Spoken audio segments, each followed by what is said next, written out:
भारत सरकार की ओर से केंद्र में नागरिकता संशोधन अधिनियम सीएए नोटिफिकेशन जारी किया गया।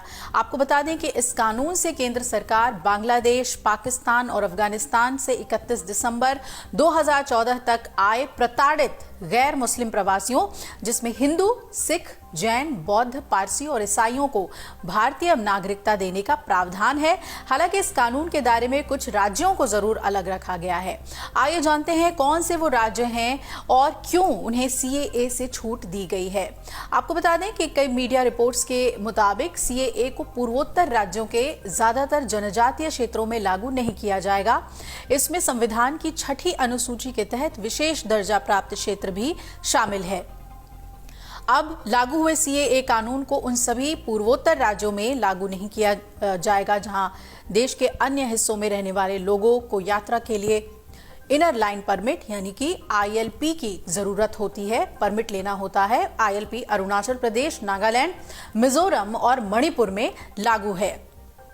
अब अधिकारियों के नियमों ने हवाले से कहा गया है कि जिन जनजातीय क्षेत्रों में संविधान की 6ठी अनुसूची के तहत स्वायत्त परिषदें बनाई गई हैं, उन्हें भी सीएए के दायरे से बाहर रखा गया है। इसमें असम, मेघालय और त्रिपुरा में ऐसी स्वायत्त परिषदें हैं।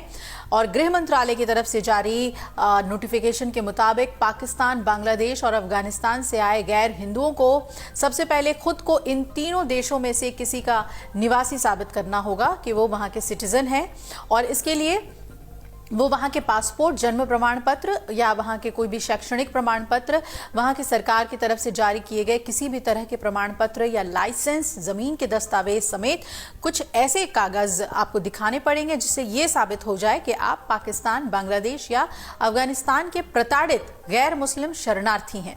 लेकिन इसके साथ ही अब इसका विरोध भी शुरू हो गया है। पश्चिम बंगाल और केरल सरकार ने इसका विरोध किया है। पश्चिम बंगाल की मुख्यमंत्री ममता बनर्जी ने कहा कि अभी नियम देखे हैं, नियम देखने के बाद ही कुछ कहा जाएगा।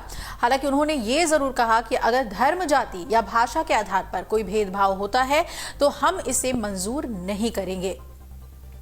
सीएम ममता ने यह भी कहा कि सीएए और एनआरसी के जरिए किसी भी नागरिकता छीनी जाती है तो हम चुप नहीं बैठेंगे, इसका कड़ा विरोध करेंगे। साथ ही उन्होंने ये भी कहा कि ये बंगाल है, यहां हम सीएए को लागू नहीं होने देंगे। वहीं अगर हम केरल की बात करें तो मुख्यमंत्री पिनराई विजयन ने कहा कि हमारी सरकार कई बार दोहरा चुकी है कि हम सीएए को यहां लागू नहीं होने देंगे। जो मुस्लिमों को 2 दर्जे का नागरिक मानता है और इसे सांप्रदायिक कानून के विरोध में पूरा केरल एक साथ खड़ा होगा। उन्होंने ये भी कह दिया कि केरल पहला राज्य था जिसने सीएए के खिलाफ विधानसभा में प्रस्ताव पास किया था। केरल सरकार ने दिसंबर 2019 में ही विधानसभा में एक प्रस्ताव पास कर इस कानून को रद्द करने की मांग की थी।